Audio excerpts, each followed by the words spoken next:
Hola a todos, hoy día estoy acá reemplazando a nuestra Maida querida que anda de viaje. Soy Magdalena Dittborn, historiadora, y tengo el gusto de estar en compañía, debo reconocer, de mi amiga personal, Isabel Álvarez, quien es periodista, historiadora, profesora de la Universidad del Desarrollo, pero además experta en algo que es conmovedor para el espíritu humano y que es la ópera.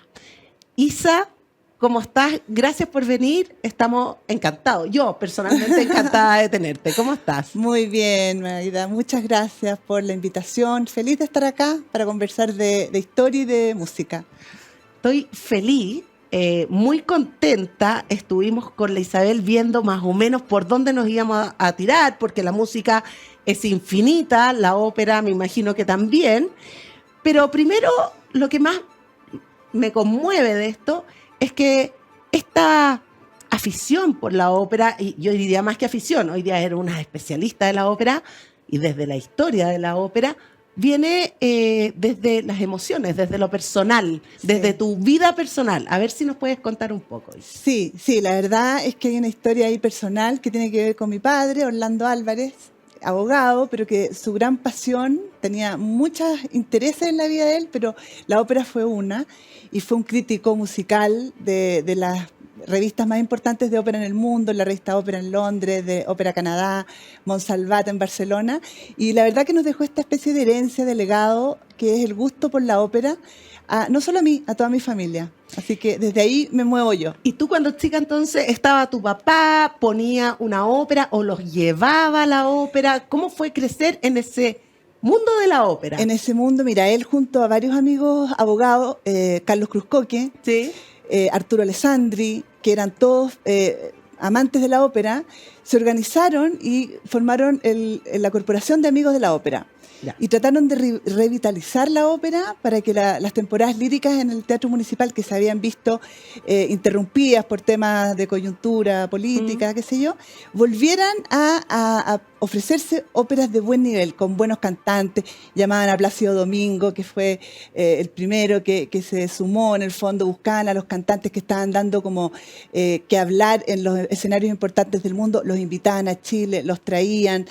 Esto en medio de su actividad como abogados, entonces imagínate lo entretenidos, los llamaban los locos Adams, porque se dedicaban la mayor cantidad del tiempo a esto, pero la verdad que hicieron una obra titánica porque no solo se revitalizó la ópera en el Municipal, sino que crearon nuevos públicos, claro. Se daban temporadas cada vez de menos a más, hasta que se formalizó esto y bueno, tenemos hoy día un teatro municipal de un excelente nivel que hasta el día de hoy nos ofrece una cartelera hiper completa. O sea, gracias a estos locos Adams tuvimos un renacer en Santiago y en Chile, imagino, del mundo de la ópera. Claro. Y tomando ese renacer, vamos a viajar en el tiempo y vamos a llegar atrás, al Renacimiento en Italia. Porque tengo entendido, y es acá donde tú nos vas a ilustrar, que desde ahí surge lo que hoy día entendemos como la ópera, que hoy día está totalmente disponible, ya sea en la televisión, universalizada la ópera para los hombres contemporáneos. Sí, y fue en Florencia. En Florencia es el lugar, y yo me he hecho esa pregunta muchas veces, ¿podría haber sido en otro lugar? Y pienso que no, porque la época, en 1598, que es la primera ópera, Eurídice, de Jacopo Peri, en Florencia estaban pasando muchas cosas, tú bien lo sabes, el renacimiento cultural, el revalorizar lo clásico. Todos los artistas estaban mirando hacia atrás, hacia Grecia, a Roma, para poder reinterpretar esas artes. Y un grupo de músicos y de intelectuales hicieron eso mismo, al alero de la Camerata Bardi, que fue un grupo de amigos, que en los palacios de la familia Bardi, una de las familias importantes florentinas, empezaron a preguntarse cómo era el teatro griego, la música, cómo se dramatizaba con música las tragedias de Esquilo, de Sófocles. Esa fue su pregunta, un poco volviendo hacia atrás. Y sin querer inventaron acto nuevo, que esta es la palabra ópera, que no dice mucho porque ópera es obra, pero que era algo absolutamente innovador, que sumaba a todas las bellas artes. O sea, esta camerata Bardi, un poco inspirada en el espíritu de la época, que era un espíritu no solo humanista del Renacimiento, rescatar las artes, sino que era un espíritu que también apuntaba un poco a la innovación, a las nuevas ideas, a la colaboración, me imagino. Sí. En el fondo, como dicen los lolos, Florencia estaba todo pasando. Estaba- Había que estar en Florencia porque si no, no pasaba nada. Está tal cual, está todo pasando y además encarnaban, creo, estos hombres el espíritu renacentista, el espíritu renacentista que en el fondo no solo eran músicos, sino que eran poetas, musicólogos, investigadores, historiadores. Estaba Vincenzo Galilei, el padre de Galileo Galilei, Imagínate. que era un investigador de música, pero que en el fondo se sumaban las artes para buscar nuevas expresiones. Entonces, en música, que no hubo tanto como en pintura, en arquitectura o en escultura, en música esto es realmente el gran legado del Renacimiento que vio nacer en el fondo a esta expresión nueva que era la ópera. Oye, Isabel, y contándome la historia de tu padre y además de este señor Bardi, como que dije, bueno, el padre de la Isabel sería como lo que fue este señor Bardi en la época de Florencia. ¿Quién es este conde? Tengo entendido que es el conde de Bardi, ¿o no? Sí. Porque yo lo ubico, pero lo ubico por sus gestas militares, Sí. por su papel en la política militar. Italia eran muchos reinos en esa época. Florencia estaba, podríamos decir, comandada por el poder de la familia Medici y Bardi estaba al servicio de ellos, pero era un noble entre loquillo, excéntrico, amante también de las humanidades, de la música y de las nuevas expresiones. ¿Quién era? Mira, ¿qué sabemos de él? Él era efectivamente miembro de la familia Bardi, que al igual que los Medici eran una importante familia florentina dedicada a la banca, o sea, tenían fortuna, tenían la espalda financiera para poder dedicarse a esta contemplación y disfrute de las artes. Militar, organizó, entre otras cosas, la Guardia Papal, Sí. al servicio del Papa, y él, su familia en el fondo, en su palacio, dieron el espacio para que se juntaran este grupo de intelectuales y de alguna manera dieran forma a estas obras que ya empezaron a tomar forma y figura. Jacobo Peri, que era un músico tenor, cantante, fue el compositor de las primeras óperas y era parte también de este grupo de amigos. Jacobo Peri escribió la primera obra que tomó forma, que fue Dafne. Esa fue la primera ópera, pero no hay registro de esa ópera porque la partitura se perdió. La de Jacobo. La de Jacobo se perdió. Y normalmente, perdón que te interrumpa acá, este señor Peri, tanto como el padre Galileo, ¿no es cierto?, estaban un poco también apoyados por este conde Bardi y un poco, era un mecenas. Mira, ¿O era un impulsor? Era un dirías tú? impulsor, Ok. él les propiciaba el espacio, convocaba, estuvieron desde Prestaba su palacio, imagino. su palacio, desde 1570 aproximadamente, hasta los primeros estrenos que fueron ya hacia el final, 1598, la primera ópera, que es Eurídice, es 1598. Y esa se considera la primera ópera, efectivamente, porque su estreno fue en el marco de la boda de María de Médicis, otra importante familia, ya saben, con Enrique IV de Francia, que fue un mega evento en Florencia. O sea, imagínate que para un matrimonio Una ópera. te hagan una ópera. Todos queríamos ir a ese matrimonio. Imagínate en Florencia, en el Palacio Pitti, en estos jardines maravillosos. Maravilloso. Con la partitura se imprimió. En una especie de programa que se le entregaba a los invitados. Entonces, ese pequeño acto, por eso es tan importante nosotras que somos historiadoras, preservar Exacto, las las fuentes fuentes. directas. Exacto. Entonces ese programa se preservó, trascendió y llegó hasta nuestros tiempos, por lo tanto se considera un hito y la primera ópera, Eurídice de Jacobo Peri, en el marco del estreno de esta ópera para la boda de María de Medici. Ah, no, es que imagínate, porque eso no era un matrimonio, era una boda. Sí. Una boda. Con todas sus letras, como una Con boda todas real. sus letras, claro. Que más encima tú vas a ver un espectáculo, pero un espectáculo nuevo. porque la ópera hasta ahí no estaba concebida como la entendemos hoy día, porque la ópera es, podríamos decir, amalgama de todas las artes que se habían desarrollado hasta entonces. Entonces, además, era algo totalmente novedoso. Súper importante ese punto, sí, Magdalena, porque en el fondo la ópera es la suma, como bien dices, de todas las bellas artes. Entonces, habían expresiones musicales de muchísimo antes en la historia de la humanidad. Sin embargo, este nombre, ópera, era para referirse a esta obra de teatro, claro, dramatizada, actuada, cantada, con escenografías que en esa época eran bastante minimalistas, por decirlo así, vestuario, y bueno, después se van sumando elementos como la iluminación, la regie, que es la dirección de escena, que es como la ópera como la entendemos hoy día.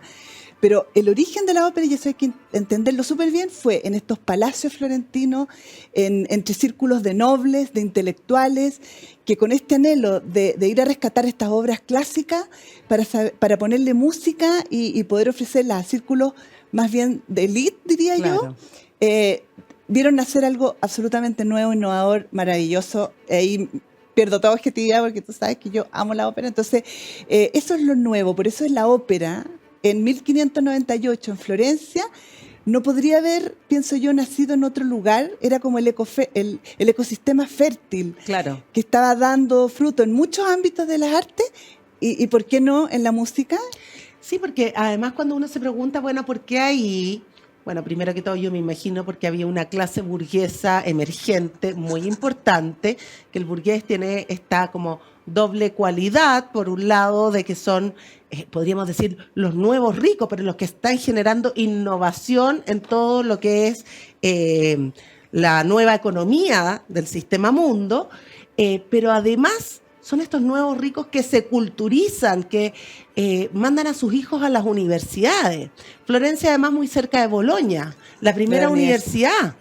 Entonces, hay, claro, como tú dices, un ecosistema, podríamos decir, un espacio muy fértil para que todo ocurra ahí. Totalmente. Y ese mismo público, en el fondo, que partió siendo bastante de élite, por decirlo así, en estos círculos de nobleza, después, ya en 1640, y en Venecia, con Claudio Monteverdi, que ese es el segundo, así como Jacopo Peri es el creador de esta primera ópera, Claudio Monteverdi, que era un compositor italiano también, que estuvo al servicio de los Gonzaga, que fue quien sacó, digo yo, la ópera de los palacios y la llevó a la plaza. Eso es lo que más me gusta. Al carnaval. Eso es lo que, todos los que estamos acá van a estar de acuerdo conmigo. El carnaval. Cuéntanos, ópera, carnaval, calle, música, elevación del espíritu, si es eso la ópera. Totalmente. Bueno, Venecia también era una ciudad que recibió como esta segunda ola de la ópera, si se puede llamar así, porque por su carácter comercial, mercantil, con su cercanía con Asia Menor, claro, con la salida al mar, tenía un público también súper ávido de claro, nuevas manifestaciones artísticas, excentricidades de repente, estaban como muy abiertos, lejanos de la Roma papal, entonces están mucho más libres de pensamiento entonces tenían todas esas condiciones ahí en Venecia, y ahí Claudio Monteverdi, este compositor que le dio como una estructura más orientada al público, dividió la ópera en actos, dio importancia a la música y a la historia, entonces la hizo mucho más digerible, porque la ópera de los palacios debe haber sido maravillosa y todo, pero era algo bastante menos estructurado, pensando en un público más masivo. Entonces, ¿y a qué perdón, Isabel, que te por favor, pero, ¿a qué te refieres con menos estructurado o más estructurado? Por ejemplo, la obra que se daba en los palacios era una obra que estaba más sustentada, o como imaginaban ellos el mundo antiguo griego, y que era quizás muy poco leíble por esta nueva sociedad, algo así. Claro, porque la primera fuente de historias de la ópera fue la mitología, porque obviamente ellos querían recrear estos clásicos griegos con lo más fiel a lo que hubiese sido desde el punto de vista musical. Pero y por eso la primera ópera es Dafne, la primera que Claro. recibimos es Eurídice, mitos griegos, porque en la mitología griega había mucha historia, hazaña, aventura, héroe, Romance, traición. pasión. Eran como telenovelas, Sí. perdonando el paralelo, para la época. Entonces, toman de ahí esas historias, las musicalizan y las teatralizan. Pero no era algo que estaba recién armándose. Entonces, para un público más masivo como el de Venecia, se necesitaba algo más como de Claro. espectáculo, de show. Claro. Y en ese sentido Monteverdi tuvo la gracia de poder armar estas obras como con una orientación más hacia el público, más con áreas, con momentos, con ritmo, más corta, Quizás le ponía, menos estática. le puso cortes entre medio. Claro, menos estática, con intervenciones de coros, con un movimiento en escena más atractivo. Y en 1640 aproximadamente se empiezan también a construir teatros para albergar estas obras, o sea, ya no en los palacios, sino que en los teatros, el Teatro Cassiano en Venecia. Y bueno, y de ahí, de ese punto, arranca esta especie de viralización de pandemia operística hacia el resto de Italia y hacia el resto de Europa. Entonces se empiezan a construir también más teatros, tenemos un público, un tipo de ópera que ya es una ópera más popular, que es la ópera bufa, que era más, menos intrincada la historia, más simple, con más melódicas. Entonces, de ahí ya le perdemos la pista a esto, porque no la pista histórica, sino que esto Claro, se rebalsa. se disemina por claro, el resto del mundo. y conecta ya con no solo los nobles, sigue estando siempre en esos circuitos, después en la corte de Viena con José II, Mozart, que Mozart escribió, bueno, yo soy gran admiradora de Mozart, pero Mozart escribió más de 600 obras musicales, sinfonía, requiem, pero escribió 22 óperas porque él entendió en sus giras que hacía con su padre, Leopold, de chico, porque era un niño Sí. prodigio, entendió que fue a Italia, conoció al Papa, entendió que la ópera, ahí había una manifestación que tenía mucho que decir y él escribió él solo 22 óperas. En el marco de la corte, pero en el fondo en estos circuitos más alternativos, más populares, también estaba la ópera desarrollándose y alcanzando niveles de popularidad muy altos. Es que yo me imagino que ir a ver o tener la experiencia de ver ópera en el contexto que estamos hablando, era como ir a ver hoy día una película en 3D o en varias dimensiones, porque en el fondo quienes tenían acceso al arte tenían acceso a un arte parcelado. O tú ves escultura o tú ves pintura. Nosotros tenemos muy integrados vivir con música. Nosotros vivimos con música en la radio, en el auto, en el metro, en la calle, pero tenemos que entender que para mucha gente, el común y corriente de a pie, no escuchaban música, ya sea que o en el oficio religioso o para la época del carnaval y la fiesta. Pero esto de tener como la música al alcance no era lo común, nosotros lo tenemos muy integrado. Entonces, la ópera al final lo que hacía era como que integraba la pintura, integraba el arte a través de las escenografías, los vestuarios, para qué decir. Claro, Y además era con, claro, esta música en vivo. Entonces, era una experiencia 3D.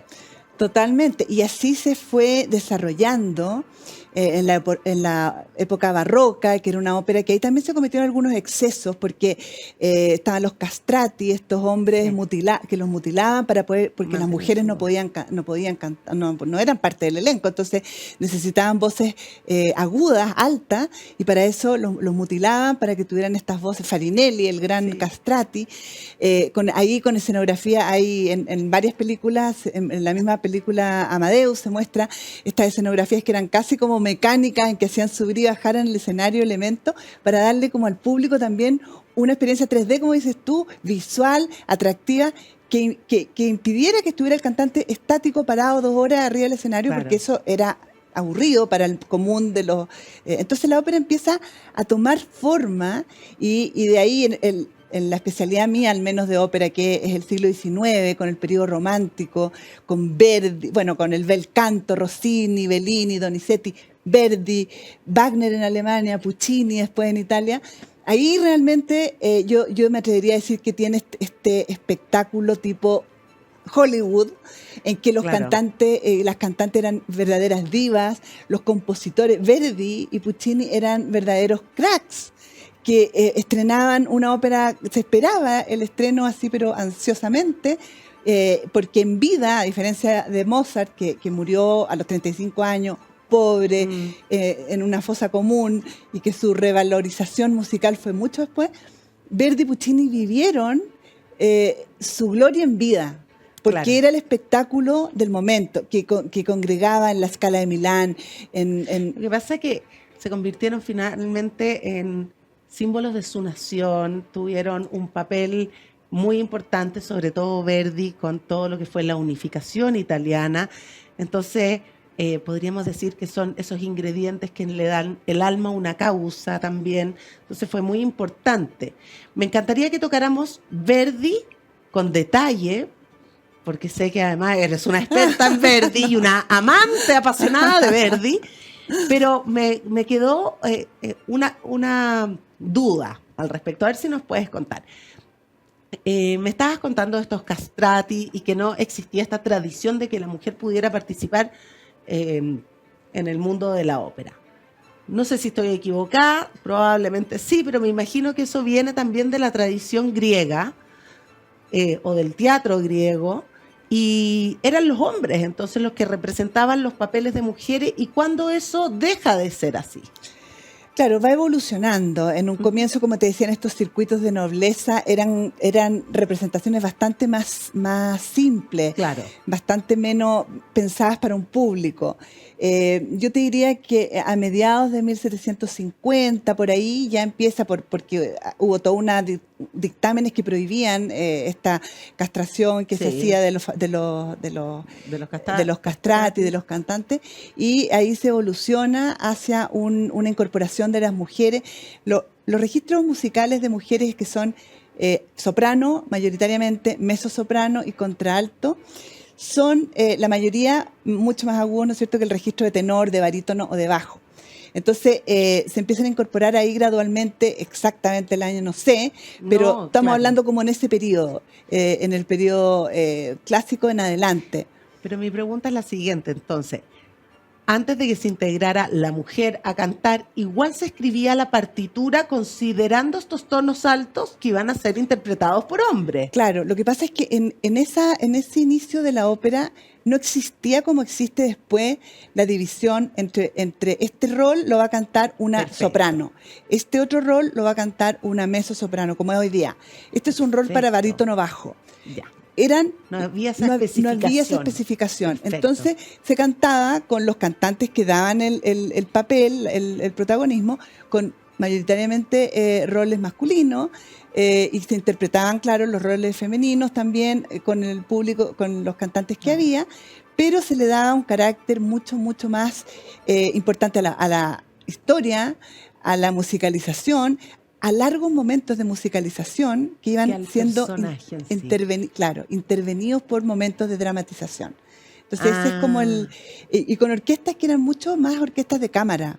Perfecto. La orquesta, bueno, Wagner ahí hace un gran aporte, porque además Wagner, que tenía una idea de que el arte era la revolución del mundo, incorpora elementos nuevos a las orquestas, y por lo mismo estos teatros necesitan acoger a estas orquestas mucho más grandes, más numerosas. Verdi también ahí le sigue mucho el ritmo a esta orquestación, con Aida, por ejemplo, creando instrumentos nuevos, las trompetas de Aida, que son instrumentos que Verdi mandó a hacer para recrear los instrumentos que se tocaban en la época de Aida, de Egipto. Entonces tiene todo ese poder la ópera, de que va un poco siendo reflejo de su sociedad. Claro. Entonces, volviendo como a la línea de tiempo, en estos orígenes del palacio, la orquesta de cámara, pocos instrumentos, voces muy poco establecidas dependiendo del registro, hacia esta evolución que en el periodo romántico tiene su máximo esplendor. Esa es la ópera que lleva grandes masas de público al teatro. Mozart en Viena no tuvo sus óperas, siendo muchas de ellas obras maestras, La flauta mágica. La flauta mágica se dio en un teatro que era un teatro de variedades, porque él se peleó con la corte austríaca, porque era Salieri realmente Claro. el compositor que la llevaba, y él empezó a hacer su ópera en circuitos populares, porque en el fondo no había un público... No había un sustento todavía preparado todavía. para recibir una obra de esa magnitud. Exactamente, y que fuera un espectáculo, la ópera ya del periodo romántico con Verdi, Rigoletto, que se está dando por estos días en el Municipal, fue un éxito, pero de taquilla, o sea, dio vuelta el tablero, literalmente. Te voy a dejar en pausa ahí, porque vamos a introducirnos ahora en este periodo para que nos cuentes con detalles qué pasa en ese periodo. Agricultura TV.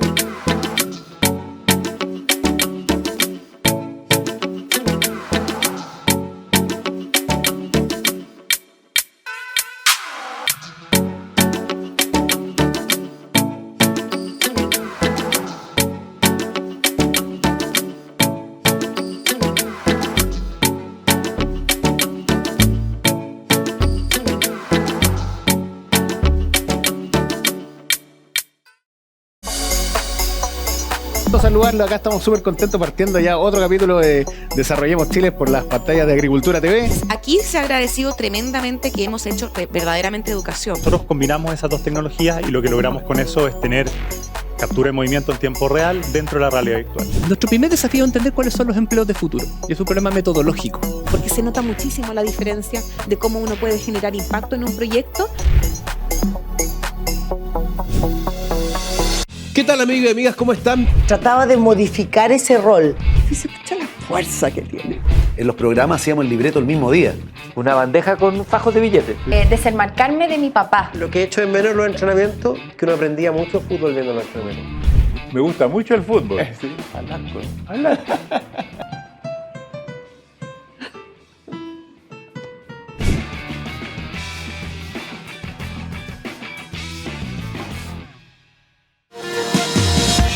A veces como que se piensa que lo sostenible es solo medio ambiente. Esto no es agua para la agricultura, es agua para los alimentos de todos los chilenos. Generar alternativas que sean rentables para los agricultores para una agricultura sustentable. Y tenemos proyectos muy emblemáticos como el Saca tu Permiso Rural. Y dijimos, bueno, necesitamos saber qué pasa bajo nuestros pies. Tacatemu, Panquehue, Yayay, San Felipe, hacia los Andes también. Como siempre en Agricultura TV. Estamos con Isabel Álvarez, periodista e historiadora, pero experta además en el mundo de la ópera y en la historia de la ópera.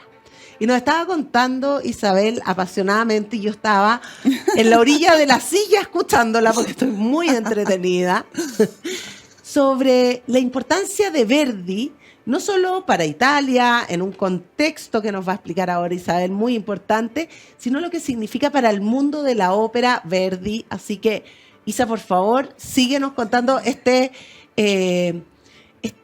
historia apasionante. Yo estoy fascinada con lo que estoy aprendiendo acá. Ay, pero qué bueno, Magdalena, porque bueno, Verdi, yo hay que declarar mi pasión. Es tu placer culpable, sí, reconócelo. Totalmente, lo he estudiado desde siempre.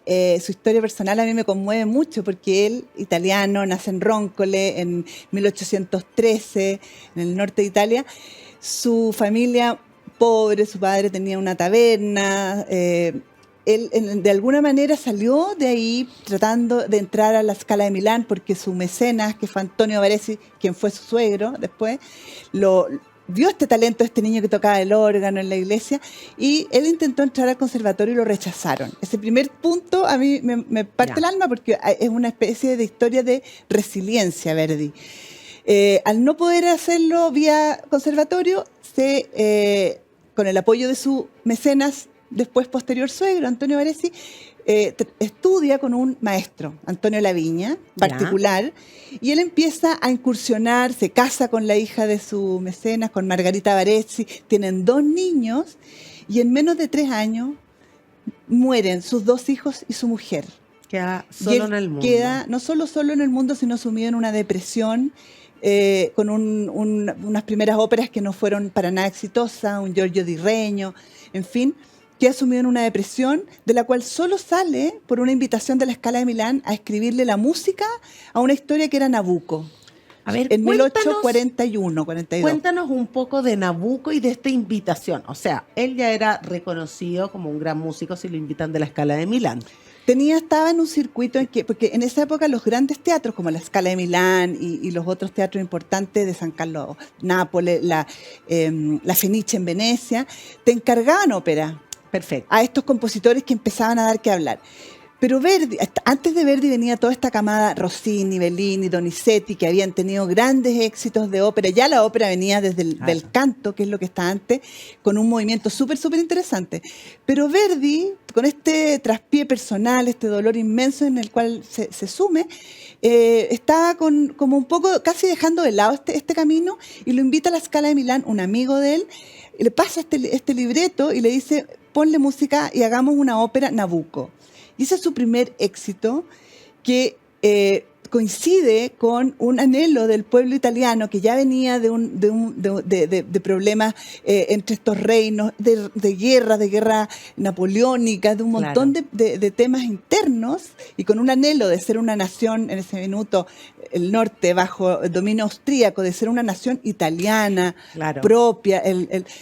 Entonces, en Nabucco, con su coro El va pensiero, na, na, na, na, na, na, na, na, na, na, na. El va pensiero, cuando se estrena, que es el pueblo hebreo cautivo del rey Nabucco, que anhela esta patria perdida o esta patria perduta, resuena en estos 7 reinos que lo único que quieren es unificarse. Entonces Verdi, no solo desde la música, sino que desde la arena política, porque él fue un gran impulsor del resurgimiento, de la unificación italiana, él con este gran éxito en el cual Abigail, la soprano que era de Nabucco, fue su segunda mujer con quien estuvo casado hasta que él murió. Ella murió antes, pero fue su gran amor toda la vida, Giuseppina Strepponi. Él vuelve en gloria y majestad a la ópera y de ahí no lo saca nadie. Después de Nabucco, que fue un exitazo y que el va pensiero se tocaba en las calles, se escribía Verdi en las paredes, Vittorio Emanuele, rey de Italia. Claro, lo que pasa es que en esta época Verdi cae como anillo al dedo en el fondo para el proyecto que está surgiendo, que es un proyecto político que está surgiendo y es un movimiento. Porque el Risorgimento es un movimiento cultural, es un movimiento político, que en el fondo lo que busca es que estamos ya en el siglo XIX, 1800, tenemos las grandes naciones, tenemos por un lado las invasiones napoleónicas, que lo que ha significado estar con el peso de Francia encima para esta Italia, por otro lado el peso de la enorme y fastuosa Austria, y tenemos además a Italia no disgregada, pero dividida en estos 7 reinos. Y se comienza esta campaña y este movimiento del resurgimiento, y es ahí donde tenemos, en el fondo, yo pienso que Verdi fue como el espíritu que enalteció el resurgimiento. Porque tenemos a un Garibaldi, que era un revolucionario, tenemos la figura de Vittorio Emanuele, ¿no es cierto?, que es como la figura política que aúna esto, pero falta lo más importante, el alma. Y el alma aquí fue Verdi. Y fue muy bonito cómo toma esa posta Verdi, porque de alguna manera desde el arte, desde la música, él igual era parte de la causa y frecuentaba círculos intelectuales con Clara Maffei en todos estos lugares que eran como los escenarios de esta batalla por la unificación, pero desde el arte, desde la música, desde el referente que dices tú que él se convirtió, porque el himno que él le entrega a Italia, que hasta el día de hoy el va pensiero, en la pandemia se cantaba en los balcones, cuando Berlusconi quiso recortar los presupuestos de cultura, en los teatros de Italia cantaba todo el pueblo italiano actual, el va pensiero como un símbolo. O sea, es un símbolo de la unidad de la italiana, unión, pero de la unión ante la amenaza, finalmente, que eso es lo bonito, que Verdi fue o sea, si alguien supo de sobreponerse frente a la adversidad y transformar el dolor en arte, fue Verdi. Y yo por eso es que lo admiro tanto, porque... Claro, porque fue un hombre de su tiempo, fue un hombre, un artista aterrizado de su tiempo que supo interpretar y darle alma y espíritu a un pueblo completo, en el fondo. Absolutamente. Entonces, eso es lo bonito de su rol en esta unificación italiana. Él tomó la bandera de la música, de la ópera, y después de Nabucco, bueno, su etapa súper prolífica, todos esos años, él escribió casi 29 óperas, pero su trilogía, que fue de 1841 en adelante, 1851, ahí se estrena Rigoletto, que fue otro exitazo, en la Fenice, en Venecia. Pero él tomó un rol importante como casi gestor cultural de sus obras. Entonces, los royalties, los derechos de propiedad intelectual en el fondo, él ya no era que le encargaba el teatro. Él decía, a ver, ¿cómo vamos a ir? ¿Cómo le vamos a pagar a los cantantes? Si esta se vuelve a dar, ¿quién se queda con esos derechos? Él fue también un gestor cultural. Un innovador y claro, en el fondo... Y Rigoletto, yo te diría que Rigoletto, por eso es que Rigoletto, que tenemos la oportunidad de verla acá en Santiago, que se da también en Covent Garden, en Londres, ahora en 2 meses más. Es una ópera innovadora por donde se la mire. Y fue el gran corte de Verdi con lo que venía haciendo hasta ahí. Porque él hasta ahí, él ya tenía un prestigio, una fortuna, se había ido con su mujer a Santa Ágata, estaba ya como consolidado como el crack de la composición de música operística. Y él en el fondo con Rigoletto trató de hacer algo distinto y lo logró. En sus palabras, en algún momento él dice, yo podría haber escrito otro Otello, cualquier otra ópera de nuevo, de otra forma, pero Rigoletto jamás podría haber escrito un Rigoletto distinto a este, porque es un continuo musical y tiene la gracia de mostrar los personajes y su complejidad a través de la música. Se mete al mundo psicológico de los personajes, con estos claroscuros, con la complejidad de los seres humanos, que hace una cosa absolutamente innovadora, y eso es Rigoletto. O sea, él es un hombre, por eso la palabra resiliencia a mí me resuena mucho con Verdi. Me gustó mucho lo que dijiste, un hombre de su tiempo, que no solo se limitó a su arte y a su éxito que lo tuvo, sino que a las causas que en Italia eran importantes en ese momento, y un hombre ultra innovador. Isa, y lo otro que estuve leyendo un poco, a ver si nos puedes contar, es que además fue un hombre arriesgado con Rigoletto, porque Rigoletto se basa en una obra de Víctor Hugo, a ver si nos puedes contar, que había sufrido la censura y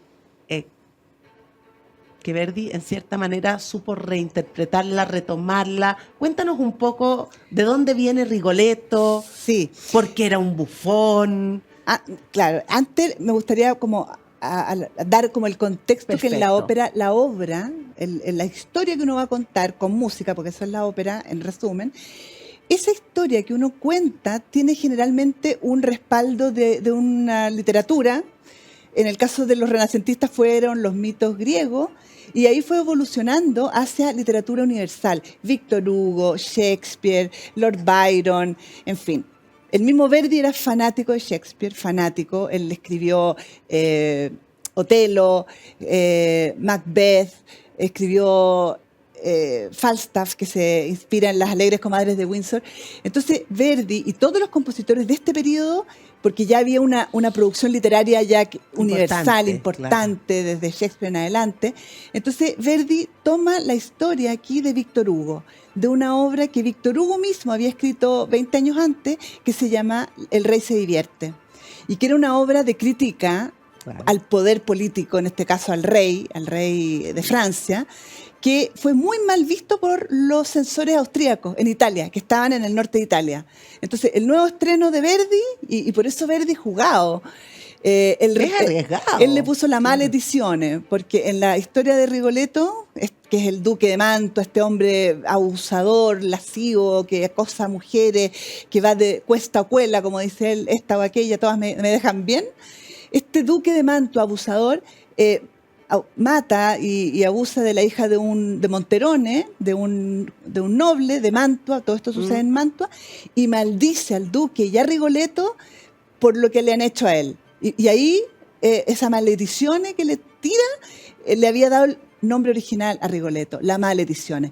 Pero Verdi tuvo que empujar esta historia, este estreno, con su libretista partner que tuvo, que fue Francesco Maria Piave, para que la censura, y se fue a sentar todas las veces, por eso un hombre persistente ante la adversidad, porque se sentaba para tratar de convencer a la censura que le iba a cambiar el nombre, que le iba a poner no en Francia, en Italia, que era no distinto, iban a reconocer a la figura de Francisco, que no iba a rey. ser el rey, que iba a ser el duque de Mantua, Claro.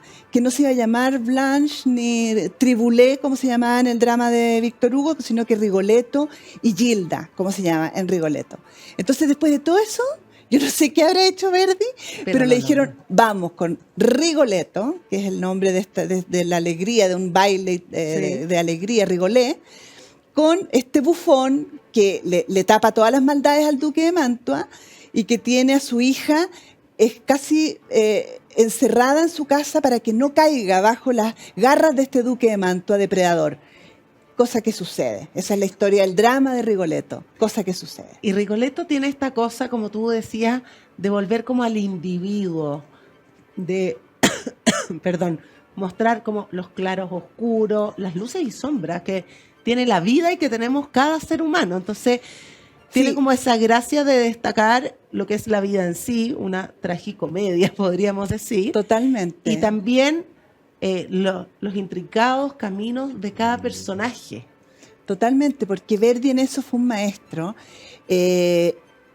El mismo Rigoletto es un bufón deforme que en el fondo no tenía otro espacio en el mundo que no fuera estar en una corte haciendo las bromas y burlas, porque además es cruel Rigoletto. Y por eso es que Verdi es tan genial en tratar de mostrar los claroscuros, como dices tú, en un solo hombre, que por un lado es cruel, se ríe, le tapa las maldades al duque de Mantua, y por otro lado un padre ultra cariñoso. Claro. Sobreprotector, medio enfermo en eso, pero el amor filial en el fondo, claro, de la familia. Él está atrapado en eso. También Gilda es una súper joven, en el libreto tiene creo que 15 años, pero también la aíslan de la naturaleza, de la vida, del mundo, y conoce a este duque que se hace pasar por Gualtier Malté, un joven estudiante pobre, que no es ni estudiante ni pobre, es el mismo duque de Mantua, que la engatusa, la engaña, la enamora. Que este duque de Mantua es algo así como lo que podría ser un Casanova, finalmente. Un Casanova totalmente, y también piensa tú que esto sucede en Mantua siglo XVI.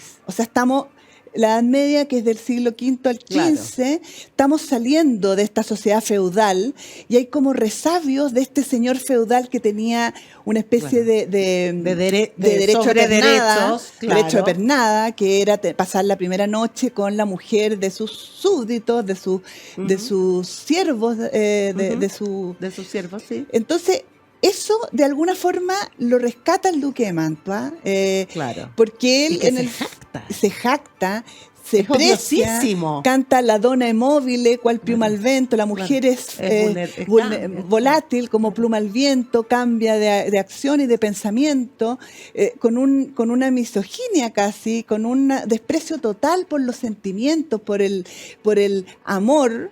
Alguien decía que él se enamora. No, para mí él no se enamora. Él, o sea, puede entusiasmarse, pero la verdad es que es un depredador con todas sus letras, y por eso es que es tan bonita la ópera, en el sentido de que nos trae a lo contemporáneo incluso, claro. Temas que son universales.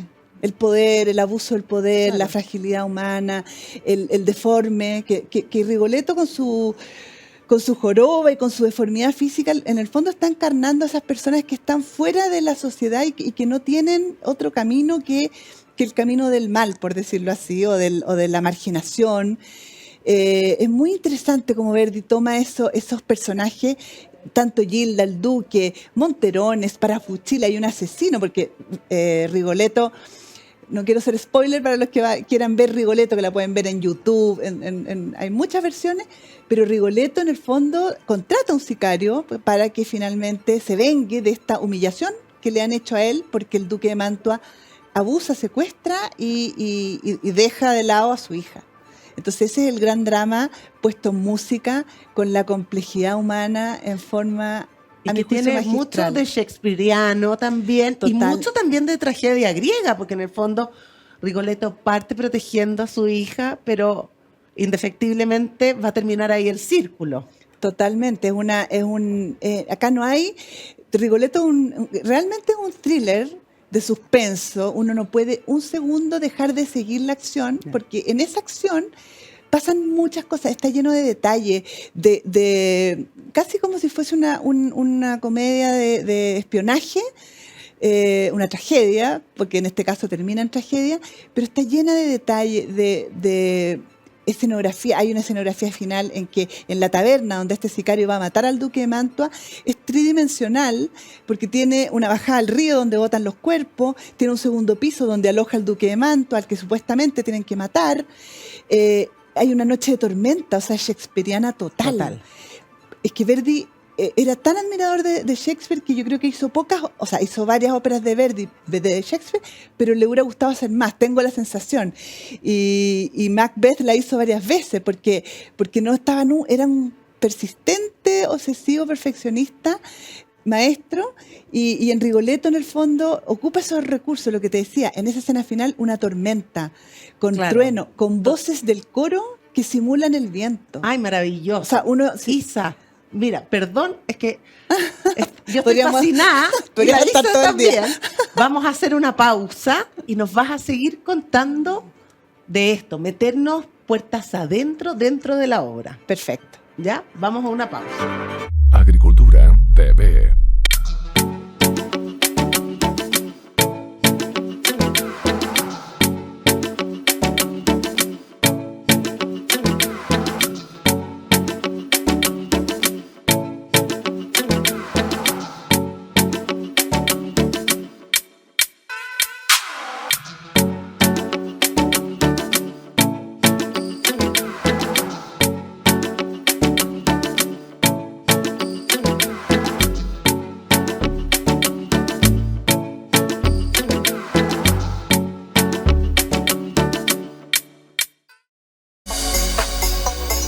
Saludarlo, acá estamos súper contentos partiendo ya otro capítulo de Desarrollemos Chile por las pantallas de Agricultura TV. Aquí se ha agradecido tremendamente que hemos hecho verdaderamente educación. Nosotros combinamos esas dos tecnologías y lo que logramos con eso es tener captura de movimiento en tiempo real dentro de la realidad virtual. Nuestro primer desafío es entender cuáles son los empleos de futuro. Y es un problema metodológico. Porque se nota muchísimo la diferencia de cómo uno puede generar impacto en un proyecto.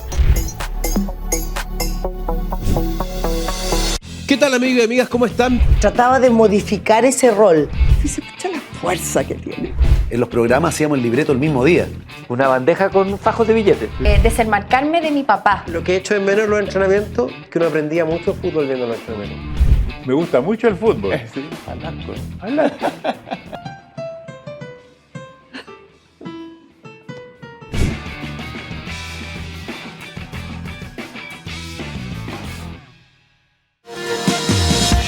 A veces como que se piensa que lo sostenible es solo medio ambiente. Esto no es agua para la agricultura, es agua para los alimentos de todos los chilenos. Generar alternativas que sean rentables para los agricultores para una agricultura sustentable. Y tenemos proyectos muy emblemáticos como el Saca tu Permiso Rural. Y dijimos, bueno, necesitamos saber qué pasa bajo nuestros pies. Takatemu, Panquehue, Yayay, San Felipe, hacia los Andes también. Como siempre, en Agricultura TV. Seguimos aquí entonces con Isabel Álvarez, que nos tiene totalmente inmersos en el mundo del coro, de la música, de la escenografía, de Verdi, de Italia. Isa, síguenos contando, por favor, porque quedamos en la mitad de estos coros que imitan el viento, que son todas innovaciones de este genio, en el fondo, de la música, que es Giuseppe Verdi. Sí, hay varios momentos en Rigoletto que son fascinantes por lo mismo, porque recurre a, o sea, usa recursos, toma herramientas que no son habituales hasta ese momento para darle un sentido de espectáculo a estas óperas. Que, bueno, la Donna Mobile, que es esta área del acto final en que el duque de Mantua, y que enoja mucho a uno como mujer porque nos deja bien mal, pero la verdad que hay que entender esto en su momento, en su tiempo histórico.